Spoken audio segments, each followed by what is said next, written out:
दोस्तों, जिस तरीके से स्टॉक मार्केट आजकल बिहेव कर रही है, साथ ही मैं आपको बताना चाहूँगा, अभी लास्ट वर्किंग डे पे फ्राइडे को जब हमारे यहाँ मार्केट बंद हो गई थी, उस टाइम पे ये न्यूज़ आई थी कि अब स्ट्रेट ऑफ हॉर्मुज ईरान ने पूरी तरह से सभी के लिए ओपन कर दिया है।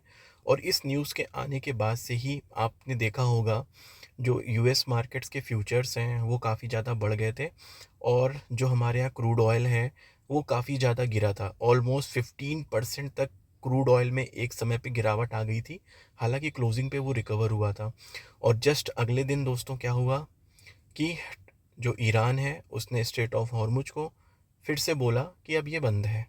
तो दोस्तों, एक्चुअली मार्केट में हो क्या रहा है, इसको हम ऐसे समझते हैं कि दोस्तों, आपने देखा होगा कि डोनाल्ड ट्रंप ने अभी एक 23 मार्च को एक ट्वीट किया था अपने सोशल मीडिया हैंडल पर, जिसके थ्रू उन्होंने बताया था कि 5 दिन के लिए यूएसए हमला नहीं करेगा ईरान के पावर प्लांट्स पे, जो कि उन्होंने ईरान से डिस्कस किए बिना ही ये अनाउंसमेंट कर दिया था। और इसकी वजह से, इस अनाउंसमेंट की वजह से मार्केट पे इसका बहुत ही बुरा असर पड़ा था। आपने देखा होगा, इस अनाउंसमेंट के आने के बाद से ही क्रूड ऑयल्स के जो फ्यूचर्स हैं वो बहुत ही तेज़ी से गिरना स्टार्ट हो गए थे। ठीक है। और साथ ही साथ में यूएस मार्केट के जो फ्यूचर्स हैं वो लगभग 2.5 से 3% बढ़ गए थे। इसके बाद 7 अप्रैल को जब ट्रंप ने फिर से 2 हफ्ते के लिए सीज़ फायर की घोषणा करी, और उससे पहले मैं आपको बताना चाहता हूँ, 23 मार्च को भी सेम चीज़ हुई थी और वही हुआ था 7 अप्रैल को। जब 23 मार्च को डोनाल्ड ट्रंप ने ये अनाउंसमेंट किया था, उससे थोड़ी ही देर पहले क्रूड ऑयल में एक लंबी पोजीशंस बन गई थी। ब्रेंट ऑयल में लगभग 6200 लॉट्स पे पोजीशन बना ली गई थी। मींस सेल ऑर्डर प्लेस हो चुके थे सिर्फ और सिर्फ 15 मिनट पहले। मतलब आप समझ रहे होंगे, 15 मिनट पहले। तो दोस्तों, कहीं ना कहीं ये न्यूज़ पहले से ही मार्केट में लीक हो गई, इनसाइडर ट्रेडिंग हुई, जिसके थ्रू पहले ही लोगों ने इसमें पैसा अर्न कर लिया। सेम चीज़ 7 अप्रैल को हुई जब ट्रंप ने 2 हफ्ते के लिए सीज फायर की घोषणा करी। उससे जस्ट 2.5 घंटे पहले लगभग 950 मिलियन डॉलर के ऑयल, क्रूड ऑयल के जो ऑर्डर हैं ब्रेंट ऑयल के, ये शॉर्ट्स कर दिए गए थे। ठीक है। अब इसके बाद दोस्तों देखिए, 17 अप्रैल को हॉर्मुज की आपको पता है न्यूज़ आई, ईरान ने बोला कि वो पूरी तरह से ओपन कर रहा है। इसके बाद गिफ्ट निफ्टी भी एक टाइम पे लगभग 400 पॉइंट बढ़ चुका था। सब कुछ पॉजिटिव था। सिल्वर भी बढ़ गया था, गोल्ड भी बढ़ रहा था, सब कुछ पॉजिटिव था। अगले दिन क्या हुआ, हॉर्मुज बंद हो गया, ईरान ने बंद कर दिया। रीज़न क्या था? रीज़न सिर्फ इतना था क्योंकि पहले जो डील हुई थी उसमें ये था, ईरान ने बोला था कि यूएस अपनी जो नाकेबंदी है वो हटाएगा और ईरान हॉर्मुज को सबके लिए ओपन करेगा। लेकिन नाकेबंदी जो यूएस की थी वो उसने नहीं हटाई। इसके फलस्वरूप अगले दिन हॉर्मुज को ईरान की तरफ से बंद कर दिया गया। दोस्तों, आप ये डेटा देख सकते हैं स्क्रीन पे कि 7 अप्रैल को जब ये न्यूज़ आई, उसके बाद से डाउ जोन्स के फ्यूचर्स 1325 पॉइंट्स बढ़ गए। ओवरऑल 2.5% का गेन था। S&P 500 में भी क्रूड ऑयल जो WTI की अगर हम लोग बात करते हैं तो वो लगभग यहाँ पे 16% से ज़्यादा गिर चुका था। ठीक है। क्लोजिंग जो थी वो आप देख सकते हैं कहाँ पर आई थी, 94.41 के आसपास में आई थी। इवन जो ग्लोबल इंडाइसेस हैं और भी मार्केट्स के, वो सब आप देख सकते हैं कि कॉस्पी वगैरह 6 से 7%, निफ्टी भी अपना जो था 3.5% के आसपास में, जापान का इंडेक्स भी, ये सारे ही इंडेक्स बढ़ चुके थे। इवन अगर हम लोग चाहे पे हम लोग यहाँ पे बात करें जर्मनी के इंडेक्स, सब कुछ ही बढ़ चुका था। दोस्तों, आप यहाँ पर देख सकते हैं, जैसे मैंने बताया कि 23 मार्च को 15 मिनट पहले पोजीशन बना ली गई थी, शॉर्ट ऑर्डर क्रूड्स में लग चुके थे और बाइंग ऑर्डर लग गए थे S&P 500 के फ्यूचर्स में। ब्रेंट में आप देख सकते हैं 6200 लॉट्स के शॉर्ट ऑर्डर लगे थे, नोशनल वैल्यू जिसकी 580 मिलियन डॉलर थी। ठीक है ना। और ऑयल 10% क्रैश हुआ था। 7 अप्रैल को सेम चीज़ रिपीट हुई। ब्रेंट के वही ऑर्डर लगे हैं सेम क्वांटिटी में 6200 लॉट्स पर ही, प्लस 2400 लॉट्स शॉर्ट हुई थी, WTI क्रूड पे भी हुई थी। ये सारी चीज़ें लगभग लगभग 2.25 घंटे पहले, न्यूज़ आने के पहले ये हो चुकी थी। इसके बाद में ऑयल जो है वो 16% गिरा था।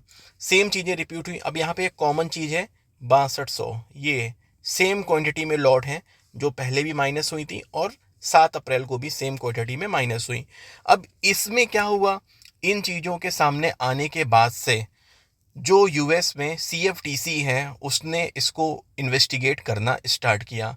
सीएफटीसी बेसिकली क्या है, सीएफटीसी वहाँ का कमोडिटी फ्यूचर ट्रेडिंग कमीशन है, जो कि वहाँ की डेरिवेटिव्स मार्केट को रेगुलेट करता है और उस पर निगरानी रखता है, प्लस वहाँ की जो प्रेडिक्शन मार्केट है उसको भी निगरानी रखता है। दोस्तों, इन सब बातों के मद्देनज़र जो प्रेडिक्शन मार्केट है वहाँ पे भी काफ़ी गड़बड़ियाँ हुई थी। जब भी सीज़ फायर की ये न्यूज़ आई थी उसके पहले वहाँ पे कुछ नए अकाउंट्स ओपन किए गए, और वो नए अकाउंट्स ओपन होने के बाद उनमें हैवी बेट्स लिए गए, जिसमें कि आप देख सकते हैं जो प्रॉफिट था वो लगभग $6 लाख के आसपास का था, और जबकि बेट का अमाउंट लगभग $70,000 था। प्रेडिक्शन मार्केट क्या होती है दोस्तों, मैं आपको बताना चाहता हूँ। प्रेडिक्शन मार्केट में जैसे आप इस तरह से गेस करा जाता है, वहाँ पे जैसे नरेंद्र मोदी चुनाव जीतेंगे या नहीं जीतेंगे तो इस पे बेट्स लगती हैं, प्लस इस पे सीज़ फायर होगा या नहीं होगा इस पे बेट्स लगती हैं, डोनाल्ड ट्रंप इलेक्शन जीतेंगे या नहीं जीतेंगे, या फिर कौन कैंडिडेट्स है किसी पार्टी का जो अब बनाया जाएगा, मींस इलेक्ट किया जाएगा, लाइक पीएम की पोस्ट के लिए या सीएम की पोस्ट के लिए। इस तरह से कुछ प्रेडिक्शन मार्केट्स होती हैं जहाँ पे बेट्स लगाई जाती हैं। इस तरह से वो कोई रेगुलेटेड मार्केट नहीं है, अनरेगुलेटेड मार्केट होती है प्रेडिक्शन, और वहाँ पे बेट्स लगती हैं। तो आप देखेंगे जब ये न्यूज़ आई थी तो यूएस में जो व्हाइट हाउस है उसने भी अपने एम्प्लॉयज़ को बोला था कि कोई भी प्रेडिक्शन मार्केट में जाके बेट्स वगैरह नहीं लगाएगा।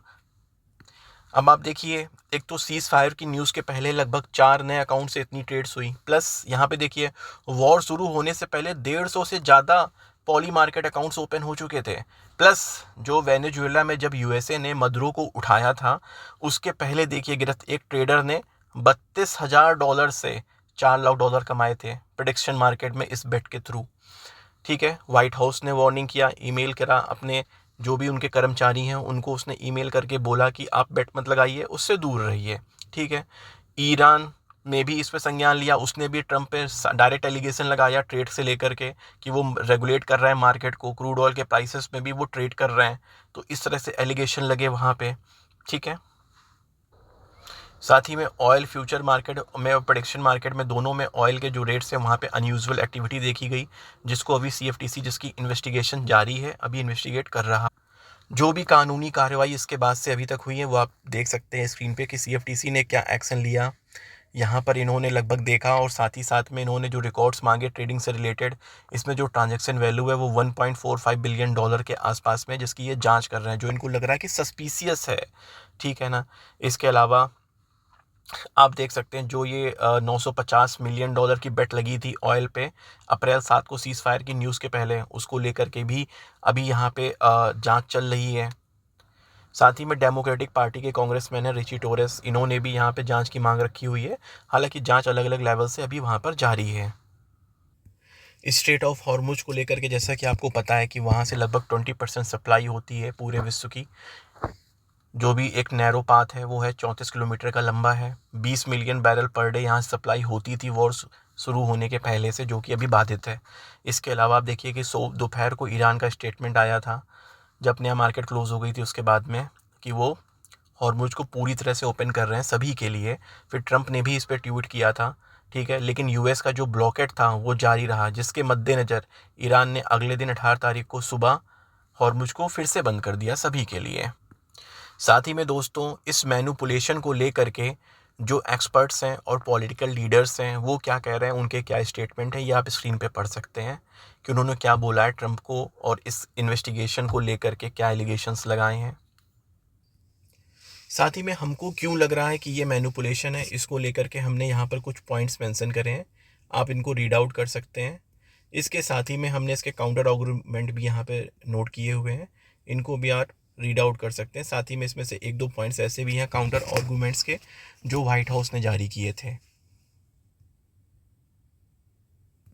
दोस्तों बाकी ये अभी प्रूफ नहीं हुआ है कि ट्रंप ने वाकई वॉर का इस्तेमाल बेनिफिट का खुद के कमाने के लिए, साथ ही में अपने मित्रों को, जो उनके कुछ मित्र हैं जिनसे उनको इकोनॉमिक बेनिफिट होता है, उनको फ़ायदा कराने के लिए उसका इस्तेमाल किया। ये अभी प्रूफ नहीं हुआ है, बट इंक्वायरी अभी भी ऑनगोइंग है जो कि चल रही। बाकी दोस्तों आपको क्या लगता है, अपनी राय कमेंट सेक्शन में दीजिए। और साथ ही में इस हमारे सेशन को जो आपको अच्छा लगा हो तो और भी लोगों के साथ में शेयर करिए और लाइक करिए। धन्यवाद।